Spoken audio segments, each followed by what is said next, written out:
హ్మ్. ఏంటి సార్ అంటే మామూలుగా మోకాళ్ళ నొప్పులు రావడానికి రీజన్ ఏంటనేది ఫస్ట్ వేరే ఆర్థోపెడిక్ దగ్గరికెళ్ళినప్పుడు చెప్పారా మీకేమన్నా? అంటే అది గుజ్జు కరిగిపోయింది అని చెప్పారు. మందులు వాడాలని చెప్పారు. ఓకే. మందులు వాడారా? మందులు వాడా. 2014 నుంచే వాడుతున్నా ఓహ్! మందులు. 2014 నుంచి. ఎంత హ్మ్. సార్ మీ వయసిప్పుడు? 52 సంవత్సరాలు. 52 సంవత్సరాలు. అంటే 42 ఆ ఏజ్‌లోనే 40, 40 లోపే వచ్చేసింది మీకైతే మోకాళ్ళ నొప్పులు.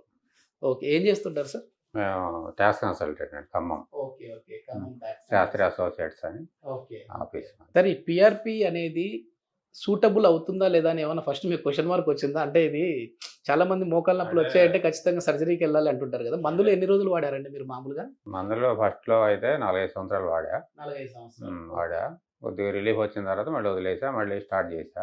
ఓకే. ఇంక మందులు వాడాలి, వాడాలి, వాడాలని ఇంక అనిపిస్తుంటే యూట్యూబ్‌లో సార్‌ది చూసా. ఓకే. సుధీర్ ఓకే. గారి. ఆహా! ఆయన చెప్పిన దాన్ని బట్టి కాన్ఫిడెన్స్ వచ్చింది.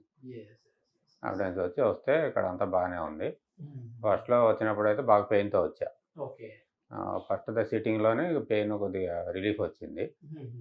మొత్తం ఎక్స్‌ప్లెయిన్ చేసి చెప్పారు. 2.5 ఉండాలంట అసలు మన గుజ్జు. గుజ్జు. యెస్. కరెక్టే. 2.5 ఉండాలంట. దానికి 0.7 ఉంది. ఓకే.